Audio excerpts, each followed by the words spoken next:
అందరికీ నమస్కారం. ముందుగా ఈరోజు డిజిటల్ విధానంలో అత్యద్భుతంగా జరుగుతున్న మహానాడు వేడుకలో తెలుగుదేశం పార్టీ నూతన వర్కింగ్ ప్రెసిడెంట్ నారా లోకేష్ గారు మహిళలకు పార్లమెంట్లో చట్టం ఆలస్యం అయినప్పటికీ కూడా రాబోయే ఎన్నికల్లో 33% మహిళలకు రిజర్వేషన్ ఇస్తాము అని దేశంలోనే అందరికన్నా ముందుగా మహిళలకు అత్యంత గౌరవం ఇచ్చే పార్టీగా తెలుగుదేశం పార్టీ ఈ నిర్ణయంతో గుర్తించబడినందుకు ఇటువంటి చరిత్రాత్మక నిర్ణయాన్ని ప్రకటించిన తెలుగుదేశం పార్టీ అధ్యక్షులు చంద్రబాబు నాయుడు గారికి, వర్కింగ్ అధ్యక్షులు నారా లోకేష్ గారికి ఈ సందర్భంగా నా హృదయపూర్వక అభినందనలు తెలియజేస్తున్నాను. ఖచ్చితంగా ఇది చరిత్రాత్మక నిర్ణయం.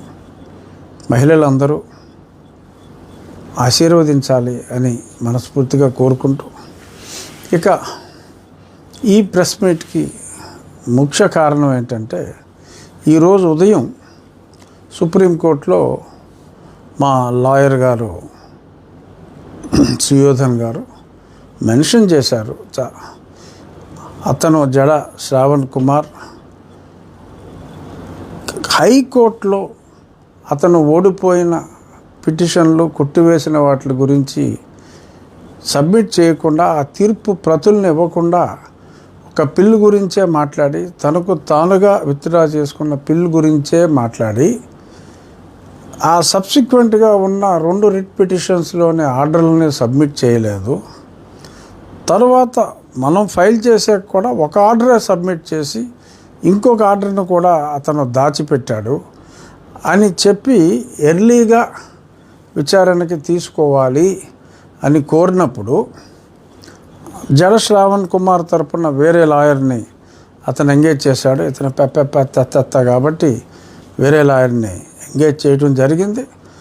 అతను వెకేషన్లో నేను ఉండటం లేదు, ప్రభుత్వం ఇంకా కౌంటర్ ఫైల్ చేయాలి, ప్రభుత్వం కౌంటర్ హైకోర్టులో ఫైల్ చేసినవన్నీ ఉన్నాయి, అయినప్పటికీ ఇక్కడ కూడా ఫైల్ చేయవలసిన ఫార్మాలిటీ ఉన్నప్పటికీ అంతగా పట్టించుకోవాల్సిన అవసరం లేదు, కానీ ప్రభుత్వం ఇంకా ఫైల్ చేయవలసిన అవసరం ఉంది అని అతను మాట్లాడితే, దాంతోపాటు ఇతను సైడ్ నుంచి అది ప్రభుత్వ భూమి అన్నాడు. అసలు ప్రభుత్వ భూమిలో కట్టకూడదు అని కాదు, అక్కడ ఉన్నది పబ్లిక్ ప్లేస్లో, పబ్లిక్ పార్కులో, పబ్లిక్ రోడ్ల మీద ఉండకూడదని ఉంది. గుడి పోరంబోకు అది ప్రభుత్వం ఎప్పుడో గుడికి బ్రిటిష్ పరిపాలన కాలంలోనే అక్కడ గుడి పోరంబోకు అన్న భూమి, ఎటువంటి కన్ఫ్యూజను లేదు.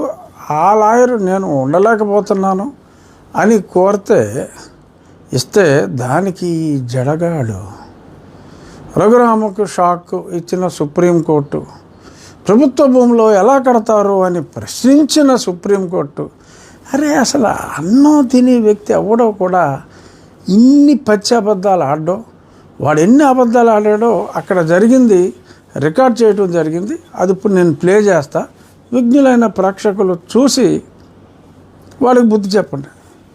ప్లే చేయి,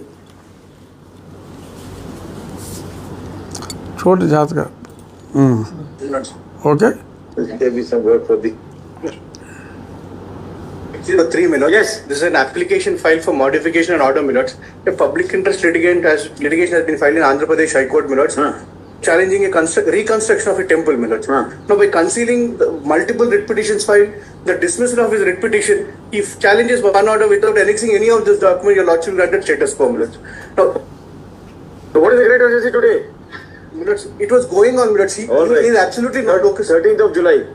My lords, construction has been stopped in midway. All right, let it remain stopped. So rainy season as it is, no construction will go on during the rainy season. It's not like that. He has no locus. He's a politician. Very well. And the garb of he's now making a political campaign against the temple, and he obtained this status quo by killing minutes. Can it be in vacation, my lord, at least, my lord? No. But, You want in vacation? yes, my lord, for the Lordship, I am appearing for the petitioner. Let it be on July 1. What? No, we are not here in vacations. Next week, my lord, next week I'm asking you.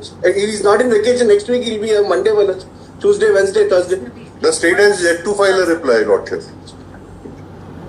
The state is yet to file a reply. They're on record. I am the person. We are alleging that this is a government land. All right. Come in July on 13 July. Next. No, not even next. Any part of July, my lord. So అక్కడ జరిగింది అది.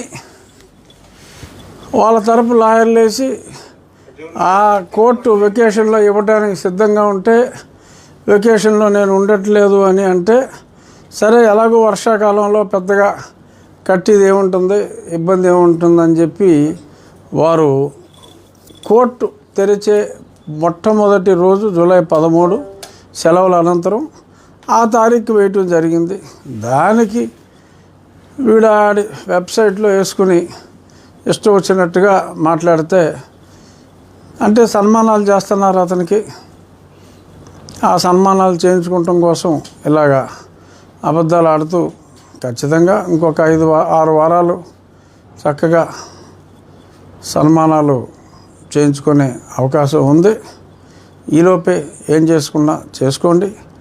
ఆ తర్వాత ఉండేవన్నీ అవమానాలే. ఇక దీని వలన ఆలయ నిర్మాణానికి ఒక్కరోజు కూడా ఆలస్యం కాదు. ఎందుకంటే అవ్వాల్సిన పునాదులు అయిపోయినాయి. ఇప్పుడు పని జరిగేది మైన్ దగ్గర. డిజైన్ ప్రకారం ఆ రాళ్ళు తీర్చిదిద్దటం, ఆ పిట్ హెడ్ ఆ మైన్ దగ్గరే అది జరుగుతుంది. సుప్రీంకోర్టు తీర్పు ఖచ్చితంగా మనకు అనుకూలంగానే ఉంటుందంటంలో ఎటువంటి సందేహం లేదు.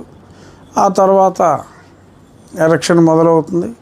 అనుకున్న సమయానికే ఆలయ నిర్మాణం కృష్ణశిలతో ఖచ్చితంగా పూర్తవుతుంది అని చెప్పి రామభక్తులందరికీ తెలియజేస్తున్నా. ఇక తెలుగు వీర లేబరా అనబడే ఆ ఫోరం స్థాపించటం జరిగింది. చాలా చక్కటి రెస్పాన్స్ వస్తుంది. ఎంతోమంది న్యాయవాదులు చాలా చోట్ల, ప్రతి జిల్లాలో కూడా అక్కడ ఎటువంటి లీగల్ హెల్ప్ కావాలన్నా ఆర్థిక అపేక్ష లేకుండా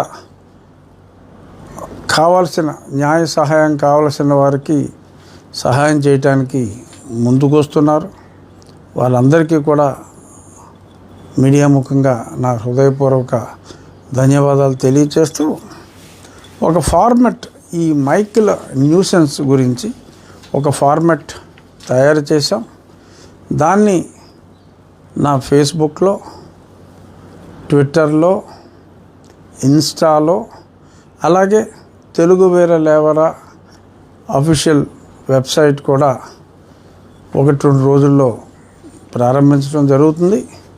అందులో ఈ పర్టికులర్ ఫార్మాట్ని అందులో కూడా లోడ్ చేస్తాం. ఇప్పుడు జస్ట్ చూపిస్తా, లోడ్ అవుతుంది ఒక హాఫ్ అన్ అవర్లో. ఎక్కడైనా సరే మీకు ఈ శబ్ద కాలుష్యంతో న్యూసెన్స్గా ఉంటే మీ నియర్ బై పోలీస్ స్టేషన్లో కంప్లైంట్ ఇవ్వండి. వాళ్ళు చర్యలు తీసుకోకపోతే ప్రతి దగ్గర ప్రతి వారం ప్రభుత్వం వారు కలెక్టర్ ఆఫీస్లో కండక్ట్ చేస్తున్నారు redressal public grievances redressal system PGRS. ఆ PGRSలో కంప్లైంట్ ఇచ్చినా కూడా మీ సమస్యకి పరిష్కారం లేకపోతే ఖచ్చితంగా మనం దాన్ని న్యాయస్థానం దృష్టికి ఇటువంటివన్నీ కూడా క్రోడీకరించి, ఎందుకంటే ఇంకొక 15 రోజుల్లో కోర్టు రీఓపెన్ అవుతుంది, వచ్చే నెల 15 నుంచి. ఈలోపు మీకు న్యాయం జరగకపోతే ఇవన్నిటిని క్రోడీకరించి హైకోర్టులో ఫైల్ చేసి, ఎవరైతే అతిక్రమిస్తారో ఈ నియమాలు వారికి చట్ట ప్రకారం ₹1,00,000 జరిమానాతో పాటు 5 సంవత్సరాల వరకు కూడా జైలు శిక్ష విధించే ప్రొవిజన్ చట్టంలో చాలా స్పష్టంగా ఉంది. కనుక మనం ఈ స్పీకర్లకి దూరంగా ప్రశాంతంగా దేవాలయం కావచ్చు, చర్చిలు కావచ్చు, ఎక్కడైనా ఈ లౌడ్ స్పీకర్ అనేది చట్టవిరుద్ధం. కొన్ని పరిమితులకు లోబడి కొద్ది రోజులు ఇవ్వచ్చు. పర్మనెంట్గా ఎక్స్టర్నల్ లౌడ్ స్పీకర్లో పెట్టే అధికారం, ఇచ్చే అధికారం కూడా ఎవరికీ లేదు. సో కాబట్టి ఉండి నియోజకవర్గంలో, నేను ప్రాతినిధ్యం వహించే ఉండి నియోజకవర్గంలో అన్ని ప్రార్థనా మందిరాల దగ్గర ఎక్స్టర్నల్ లౌడ్ స్పీకర్స్ని సమూలంగా నిర్మూలించటమైనది. సుఖశాంతులతో మా నియోజకవర్గ ప్రజలు ఉన్నారు. కాబట్టి ఎవరికి ఇబ్బంది అనిపించినా ఖచ్చితంగా మీ స్థానిక పోలీస్ స్టేషన్లో కంప్లైంట్ ఇవ్వండి అని చెప్పి కోరుకుంటూ, ఆ ఫార్మెట్ చూపిస్తా. మీ ఫిర్యాదుదారు వివరాలు, కింద ఆ సంస్థ వివరాలు, ఇదంతా కూడా ఒక ఫార్మాట్ ఉంది. ఇది జస్ట్ ఫిల్ చేసి ఆ 2 వివరాలు మీరు సంతకం పెట్టి పోలీస్ స్టేషన్లో ఇవ్వండి. ఇది ఫోకస్ చేయండి అమ్మా. Very simple.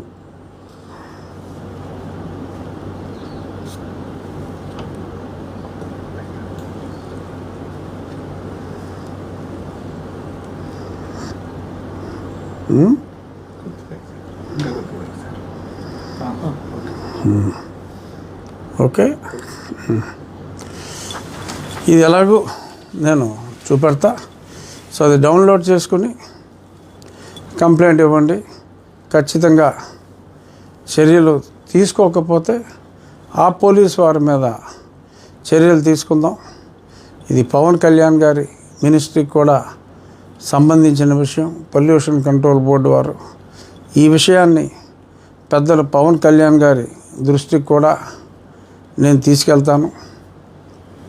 గత 2 రోజులుగా మనం చూస్తున్నాం, ఆయన సర్జరీ అయిన తరువాత రెట్టించిన ఉత్సాహంతో పర్యావరణాన్ని ఎలా పరిరక్షించాలి, ఆ కాలువల మీద ఉన్న ఆక్రమణలు కానీ, ఆ కాలువల్లోకి డ్రైన్లు కలిసిపోవటం మీద ఆయన స్పందిస్తున్న తీరు అత్యంత ప్రశంసనీయం.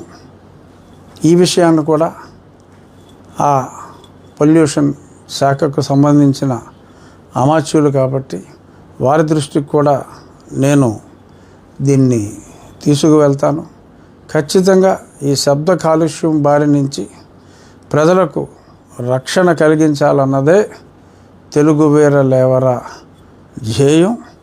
ఇలా కొన్ని సమస్యల్ని తీసుకొని రాజ్యాంగబద్ధంగా ఉన్నవి, చట్టబద్ధంగా ఉన్నప్పటికీ కూడా పరిష్కారం లేకుండా మనకెందుకులే అని ఓట్ల రాజకీయం కోసం వదిలేస్తున్న అంశాలు, ప్రజాకంటకంగా మారిన అంశాలని తీసుకొని న్యాయం చేకూర్చడానికే ఈ తెలుగు వీర లేవరా అనే ఈ సంస్థ ముఖ్య ఉద్దేశం. సో కాబట్టి సమాజ శ్రేయస్సు కోరుకునే వారందరూ కూడా, ఇది ఏ పార్టీలకి సంబంధించింది కాదు, అందరు వ్యక్తులకి, సమాజ శ్రేయస్సు కోరుకునే అందరు వ్యక్తులకి సంబంధించిన సామాజిక అంశాలని స్పృశించే ఒక ప్రజా వేదిక మాత్రమే. సో కాబట్టి అన్ని పార్టీలకు సంబంధించిన వారు కూడా ప్రజా శ్రేయస్సు దృష్ట్యా ఇందులో భాగస్వాములు కావచ్చు. భాగస్వాములు అంటే మీ సమస్యని ఇందులో ప్రస్తావించినా కూడా ఎస్, ఖచ్చితంగా మీరు ఇందులో భాగస్వాములు అయినట్టే. దానికి సొల్యూషన్ ఇవ్వగలిగి ఆ ప్రజల తరపున మాట్లాడగలిగితే మరింత బాధ్యత వహించి మరింత భాగస్వామ్యం తీసుకున్నట్టు. ఇది ఏ ఒక్కడి వల్ల ఇది కాదు, అందరూ సమిష్టిగా ప్రజా శ్రేయస్సు కోరుకునే వారందరూ సమిష్టిగా కృషి చేసి ఇటువంటి ఈ మైక్ లాంటి సమస్యలు ఎన్నో ఉన్నాయి సమాజంలో. అటువంటి వాటిలన్నిటికీ కూడా మనం ఒక సొల్యూషన్ చూద్దాము అని చెప్పి విన్నవిస్తూ మరొక్కసారి మహానాడు సందర్భంగా ఈ చరిత్రాత్మక నిర్ణయాన్ని తీసుకున్న తెలుగుదేశం పార్టీ హైకమాండ్ చంద్రబాబు నాయుడు గారిని, నారా లోకేష్ గారిని అభినందిస్తూ రేపు యుగ పురుషుడు స్వర్గీయ నందమూరి తారక రామారావు గారి జన్మదిన వేడుకలు తెలుగువారందరూ కూడా గర్వంగా జరుపుకుందాం అని తెలియజేస్తూ జోహార్ ఎన్టీఆర్.